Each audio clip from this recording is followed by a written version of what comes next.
Maxima minima में से word problem exam में श्योर शॉट आएगा, 5 से 6 नंबर का आएगा, इसीलिए ये वीडियो देखना जरूरी है। नमस्कार दोस्तों, मैं हूं आपका अक्कड़ बक्कड़ राहुल जाकर स्वागत करता हूं आपके फेवरेट चैनल रैंक प्लस पे।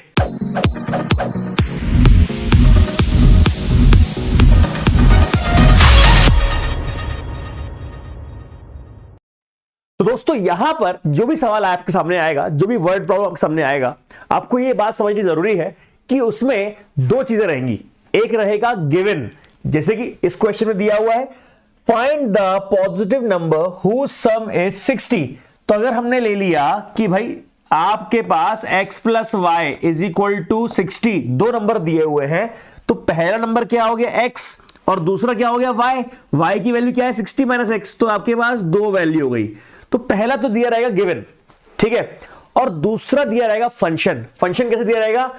Product of square of one number and other number is maximum. Maximum बोल दे, लार्जेस्ट बोल दे, हाईएस्ट बोल दे, या बोल दे मिनिमम, लीस्ट, स्मॉलेस्ट, ऐसा कुछ भी बोल दे। तो ये जो स्टेटमेंट रहेगा वो रहेगा आपका फंक्शन। उसी फंक्शन को आपको डिफरेंशिएट करना है। और ये मैक्सिमम मिनिमम कैसे आता है? डबल डिफरेंशिएशन से। तो कहानी को, मतलब फंक्शन को डबल डिफरेंशिएशन तक ले आना है, राइट। तो अब देखते हैं क्या है हमारे पास। सिंपल सा है, x और 60 माइनस एक्स, ये दो वैल्यूज है, और हमारा फंक्शन क्या है मान लेते हैं m। m is your function. ये बोलता है product of square of one number, okay, x square, and other number y is maximum. तो आपके पास फंक्शन क्या आ गया? m is equal to x square y. अब कहानी में ट्विस्ट ये है कि आपके पास दो वेरिएबल है तो उसको सिंगल वेरिएबल करना पड़ेगा। तो m जो वैल्यू है वो बन जाएगा आपका एक्स स्क्वायर, और y को चेंज कर दो तो 60 माइनस एक्स। अब ये जो है आपका फंक्शन है m, इसको हमको डिफरेंशिएट करना है, फिर उसको इक्वल टू 0 से इक्वेट करना है। तो वहां पे कुछ x की वैल्यू आएगी जो हमने पहले के वीडियोस में अल्फा बीटा की बात करी थी, और उसके बाद डबल डिफरेंशिएट करना है और वैल्यू डालनी है। और आपको पता है कि f डबल डैश x मतलब डबल डिफरेंशिएशन की वैल्यू नेगेटिव आनी चाहिए, क्योंकि डबल डिफरेंशिएशन की वैल्यू नेगेटिव आएगी तब जाके वो मैक्सिमम रहेगा। तो कुछ कहानी में ऐसा होने वाला है। आई होप आपने मेरे पुराने मैक्सिमम मिनिमम का वीडियो देख लिया है, जो अभी जस्ट प्लेलिस्ट में ऊपर दिख रहा होगा आप लोगों को, जहां पर मैंने 44 मिनट्स में पूरा मैक्सिमम मिनिमम खत्म करवाया है। तो अगर वो नहीं देखा है तो पहले वो देखकर आइए, उसके बाद ये देखिएगा, ठीक है। तो शुरू करते हैं यहाँ पे सवाल। अब इसको करते हैं डिफरेंशिएट। यहां पर x के रिस्पेक्ट में डिफरेंशिएट किया है मैंने, और इसको प्रोडक्ट रूल से डिफरेंशिएट किया है। मैं चाहूं तो इसको बिना प्रोडक्ट रूल लगाए भी कर सकता हूं, लेकिन फिलहाल मैंने इसमें प्रोडक्ट रूल लगा दिया है। Differentiation equal to 0, f dash x equal to 0, ये मेरी इक्वेशन। देखते हैं क्या आंसर आता है। यहां पर हमारे पास f dash x equal to 0 करने पर टर्निंग पॉइंट, क्रिटिकल पॉइंट या फिर स्टेशनरी पॉइंट आ गए हैं। अब डबल डिफरेंशिएट करते हैं, इसको डिफरेंशिएट करना है आप लोगों को। ये है आपकी इक्वेशन, इसको सॉल्व करके आया था, कितना आ गया ये? -6x plus 120। अब हमको वैल्यू पुट करनी है। यहां पर x is equal to 0, x is equal to 40 डाल देते हैं, क्योंकि 0 डालने का कोई सीन बनता नहीं है। 0 क्यों डाल रहे हैं कि भाई एक वैल्यू 0 कैसे हो सकती है, x की वैल्यू 0 कैसे हो सकती है, राइट। तो आपके पास जब 60 को दो पार्ट में तोड़ा गया है तो एक, ठीक है, एक 40 आ रहा है मेरा। अब उस 40 पे आपने f डबल डैश 40 डाला तो कितना आया? -120, जो कि होता है लेस देन 0। लेस देन 0 मतलब यस, मैक्सिमम वैल्यू वो तब देगा जब x इज इक्वल टू 40 रहेगा और y रिमेनिंग 20 रहेगा। तो x की value 40 and y is remaining 20 at this moment, this will give the maximum answer, right? तो this is how we are going to solve। अब सारे सवाल में आपके पास एक गिवन रहेगा और एक रहेगा फंक्शन। गिवन को हम यूज करेंगे एक वेरिएबल में लाने के लिए, क्योंकि फंक्शन आपका दो वेरिएबल में आएगा, तो उस दो वेरिएबल के फंक्शन को आप एक वेरिएबल में लाने के लिए गिवन वाला पार्ट यूज करेंगे, और जो फंक्शन रहेगा उसी के साथ हमें differentiation f dash is equal to 0, f double dash x और f डबल डैश में वो टर्निंग पॉइंट की वैल्यू जो डालते हैं हम वो करने वाले हैं। मतलब शिकार हम करेंगे किसका? फंक्शन का। मतलब जो गिवन में रहेगा वो सिर्फ कन्वर्ट करने काम आएगा, शिकार होगा फंक्शन का। तो आइए नेक्स्ट क्वेश्चन देखते हैं।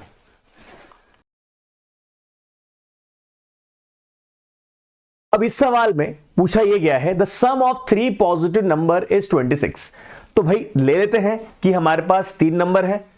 उसके पहले आप चाहे तो बड़े आराम से let x y z be the numbers बोल सकते हैं, लेकिन देखते हैं क्या बोल रहा है। The second number is thrice as large as first. तो आपने बोला कि let first number be x. अब अगर फर्स्ट नंबर एक्स है और वो ये बोल रहा है the second number is thrice as large as first, मतलब सेकेंड नंबर इज 3x। अब ये बोल रहा है कि 3 नंबर है आपके, तो 1 2 3 ये बोल लेते हैं कि एक x है, दूसरा 3x है और तीसरा कोई भी नंबर है k। अब इन तीनों का सम जो है वो है आपका 26। So x plus 3x plus k is equal to 26। तो k की वैल्यू कितनी हो गई? 26 माइनस 4x। तो हम क्यों ना ये मान लें डायरेक्टली 26 माइनस 4x जो है हमारा थर्ड नंबर है। अब क्या करना है? अब ये करना है, फंक्शन यहां से आएगा if the sum of square of these number is least f double dash में पॉजिटिव वैल्यू आएगी। तो क्या ये फंक्शन है? यस, फंक्शन ले लेते हैं m is equal to what? Sum of square of these numbers. Okay, पहले का स्क्वायर, दूसरे का स्क्वायर, तीसरे का स्क्वायर। वेरी गुड, बहुत आराम से हो जाएगा सॉल्व। डिफरेंशिएट कर देते हैं। अगला स्टेप रहेगा dm by d x equal to 0। वहां से x की वैल्यू आएगी, उसको डबल डिफरेंशिएट कर देंगे, उसके बाद x की वैल्यू जो रहेगी डबल डिफरेंशिएशन में डाल देंगे। पॉजिटिव वैल्यू होनी चाहिए, अपने आप वो लीस्ट मतलब मिनिमम बन जाएगा। dm by d x equal to 0, double differentiation. यहां पर क्या आंसर है? 52x minus 208। तो आपका आंसर क्या बचा? 52। 52 क्या होता है? Greater than 0। यहां पर इसको डालने की जरूरत भी नहीं पड़ेगी क्योंकि यहां पे कोई x है ही नहीं डालने के लिए, और ऑटोमेटिकली वो पॉजिटिव बोल तो रहा है। पॉजिटिव का मतलब होता ही है लीस्ट। तो आपको ये बोलना है at x is equal to 4 and second value that is 3x is equal to 12 and third value that is 26 minus 4x is equal to, यहां पर आपको डालना है 4 to the 4, यहां पे मेरे ख्याल से 10 आ जाएगा और आपके पास ये आंसर आ गया है। First value, second value, third value. At these 3 values your square sum of square of numbers is least minimum. I hope it is clear, copy it down. अब यहां पर एक क्वेश्चन ऐसा है कि a manufacturer can sell x item at price of this. मतलब imagination करिए, x item है, एक की प्राइस ये है, तो जो कॉस्ट प्राइस है एक्स आइटम की वो ये है। मतलब ये क्या थी? सेलिंग प्राइस थी। Find the number of item he should sell to earn maximum profit. Profit क्या होता है? प्रॉफिट होता है selling price minus cost price. तो पहले लिखते हैं कि प्रॉफिट क्या होता है। जो चीज पता है उसको लिख लो, कंफ्यूज मत होना। कभी भी क्वेश्चन बड़ा रहे कंफ्यूज मत हो, जो चीज दिखती आ रही है लिखते जाओ। अब क्या हुआ? यहां पर प्रॉफिट है, सेलिंग प्राइस है, माइनस कॉस्ट प्राइस है। अब यहां पर क्या हुआ? Manufacturer can sell x item at price of 5 minus x by 100। तो इतने एक्स आइटम को सेल करने पर सेलिंग प्राइस उसकी ये है, तो भाई उसकी सेलिंग प्राइस लिख दो, कितना आ गया। और यहां पर क्या था? कॉस्ट प्राइस एक्स आइटम को बनाने के लिए चाहिए थी, इसलिए इसमें हमने एक्स मल्टीप्लाई नहीं किया क्योंकि ये जो ईच आइटम का कॉस्ट नहीं था, ये एक्स आइटम का कॉस्ट था, राइट। अब हमारे पास ये फंक्शन बन गया है। अब इस फंक्शन के साथ क्या करना है? हमें मैक्सिमम प्रॉफिट निकाल के लेके आना है। मतलब काम फिर से वही होगा, फंक्शन में मिल चुका है और पूरा का पूरा एक वेरिएबल में है। तो ये आ गया है प्रॉफिट और इसी को हम लोग p ऑफ x बोल देते हैं। प्रॉफिट फंक्शन है तो p ऑफ x बोल देते हैं। इसी को हम डिफरेंशिएट कर देंगे। अब डिफरेंशिएट आप चाहें तो पूरा ओपन करके खोल दीजिए। ओपन करने से क्या होता है कि कैलकुलेशन हमारा थोड़ा आसान हो जाता है, तो वो आपके ऊपर है, राइट, कि उसको ओपन करके खोलना है या इसमें प्रोडक्ट रूल लगा के सॉल्व करना है। What is completely your choice. और इसी चीज को p dash x equal to 0 कर देते हैं, तो आंसर क्या आएगा? x की value is 240, right. Now double differentiation, minus 150 which is actually less than 0। अब लेस देन 0 है तो यस, अर्निंग मैक्सिमम प्रॉफिट। तो आप बोल सकते हैं at x is equal to 240, right. It means we are going to have the maximum profit if x is equal to 240. तो write down this whole question. Now this question, very easy question, a given rectangular area is to be fenced, ठीक है, एक बढ़िया सा rectangular area है, इसकी fencing करनी है, फेंसिंग मतलब perimeter, right, whose length lies along a straight river if no fencing is needed along the river, मतलब यहां पर जो है इसकी जो लेंथ है पूरी की पूरी वो वहां से एक रिवर निकली हुई है, तो वहां पर फेंसिंग की जरूरत नहीं है, मतलब सिर्फ बाकी तीन साइड में फेंसिंग होने वाली है, right, show that the least amount of fencing will be required when the length of the field is twice its breath. तो भाई बहुत सिंपल है, लेंथ आपकी ब्रेथ से ट्वाइस है, तीन साइड से कवर करनी है, पेरीमीटर निकालना है, इतना तो पूरा क्लियर हो गया है आपको। अब इसका निकालते हैं सॉल्यूशन। तो भैया जो हम तार लेके आने वाले हैं फेंसिंग के लिए, let L be the length of fencing required, ठीक है। अब स्टार्ट करते हैं सवाल। तो ये जो वैल्यू आने वाली है एल की वो क्या है कि भाई आपने ड्रॉ किया, आपका लेंथ जो है फेंसिंग का वो आपने निकाल दिया, L be the length of fence, और उसके बाद ए जो है area, A is equal to length into breadth, तो y की वैल्यू क्या हो गई a by x.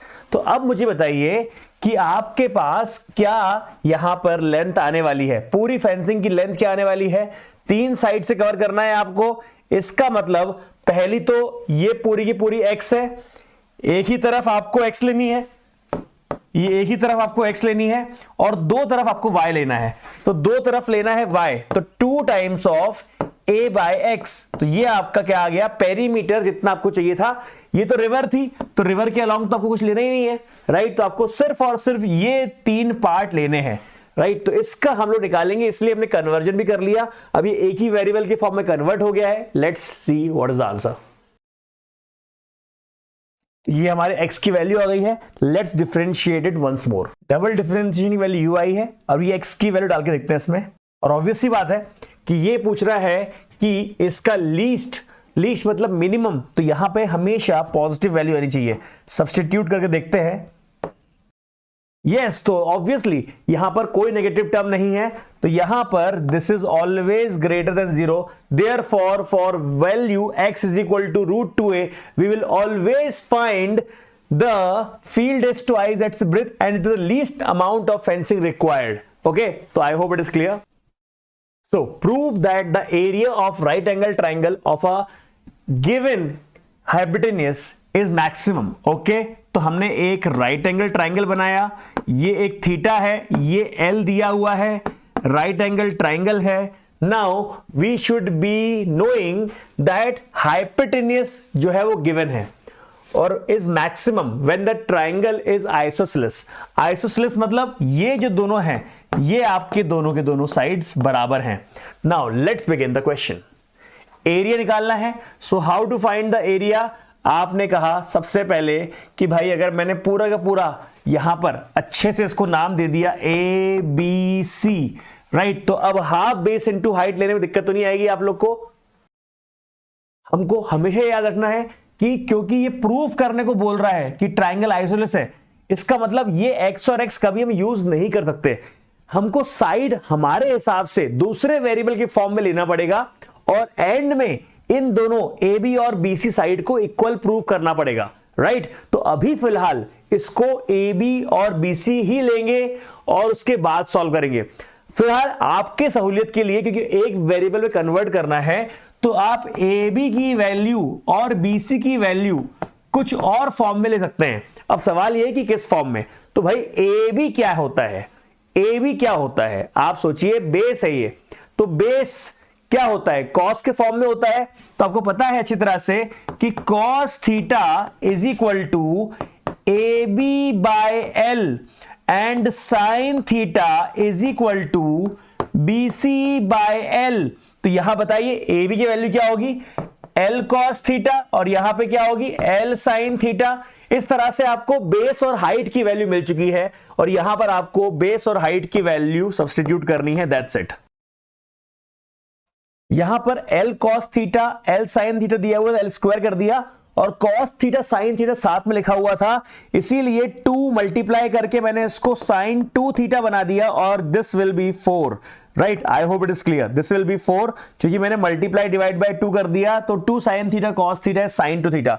Now this is my a, now I will find out dA by d theta, that is going to be cos 2 theta is equal to 0, इसका मतलब 2 theta is equal to pi by 2 and theta is equal to pi by 4. Now let us differentiate it once more. What is the answer of double differentiation? Double differentiation की value निकालते हैं हम pi by 4 पर, ये 2 cancel, l square और sin 2 theta, और sin 2 theta और theta की जगह आएगा pi by 4, तो सिर्फ और सिर्फ बचेगा pi by 2, तो सिर्फ आपका क्या आंसर बचेगा, minus L square. Obviously negative है, डबल डिफरेंशिएशन की वैल्यू लेस देन 0 है, इसका मतलब मैक्सिमम रहेगा।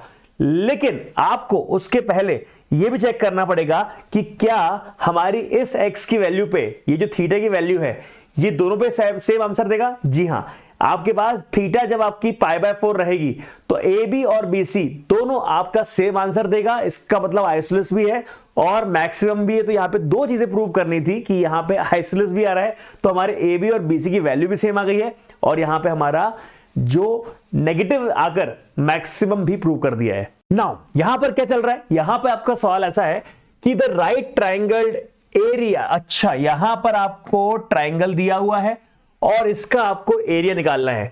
Hypotenuse of triangle is least when triangle is isosceles, यहां पर हाइपोटेन्यूज जो है उसको लीस्ट करना है, राइट। तो करेंगे किस तरह से, यहां पर आपने लिखा है इसको यहां पर इस तरह से। नाउ यहां तक तो आपने पिछले सवाल पे भी किया था, लेकिन सवाल यहां पे डिफरेंट है। यहां पर बोल रहा है कि आपका हाइपोटेन्यूज जो है वो होना चाहिए लीस्ट। अब यहां हाइपोटेन्यूज के लिए आपको पहले एल स्क्वायर की या एल की वैल्यू निकालनी पड़ेगी। साइन टू थीटा को यहां भेजना पड़ेगा एरिया के पास, तो एरिया को फिलहाल मैं ए ले रहा हूं और साइन टू थीटा को यहां भेजूंगा तो वो कॉसेक थीटा के फॉर्म में भी आ जाएगा, राइट। तो क्या रहेगा यहां पे आंसर। अब यहां पर कई बार डाउट होता है मन में कि सर अच्छा एल को फंक्शन मानना है, एल को फंक्शन मानना तो है लेकिन एल स्क्वायर से भी हमारा काम चल जाएगा, मतलब ये भी हमारा फंक्शन बन जाएगा। इसको आप चाहे तो एम मान सकते हैं, फंक्शन जो होता है ना फंक्शन मान सकते हैं, क्योंकि यहां पर आपको पता होना चाहिए कि if L is least L square is also least, मतलब अगर एल मिनिमम है तो एल स्क्वायर भी मिनिमम रहेगा। तो इस एल स्क्वायर को एम मान लेते हैं ताकि हम इसको अब डिफरेंशिएट करें तो और भी ज्यादा वेरिएबल इसमें इन्वॉल्व ना हो पाए। अब इसको डिफरेंशिएट करते हैं dm बाय डी थीटा के फॉर्म में। Let's find out what is the answer. यहां पर dm बाय डी थीटा इक्वल टू 0 कर देते हैं, theta is equal to pi by 4। Double differentiate करेंगे और डबल डिफरेंशिएट करके उसमें वैल्यू डाल देंगे और इस तरह से आपके पास वहां पर पॉजिटिव वैल्यू आएगी, इसलिए वो लीस्ट मतलब मिनिमम प्रूफ हो जाएगा। तो दोस्तों इस तरह के सवाल आपको बनने चाहिए। और एक बार आप लोग बहुत अच्छे समझ लो कि आपको एनसीईआरटी के मैक्स से मिनिमा के जितने वर्ड प्रॉब्लम है, एनसीईआरटी मैक्स से मिनिमा जितने वर्ड प्रॉब्लम है वो सॉल्व करने हैं, क्वेश्चन वहीं से छपेगा, ये गारंटी है।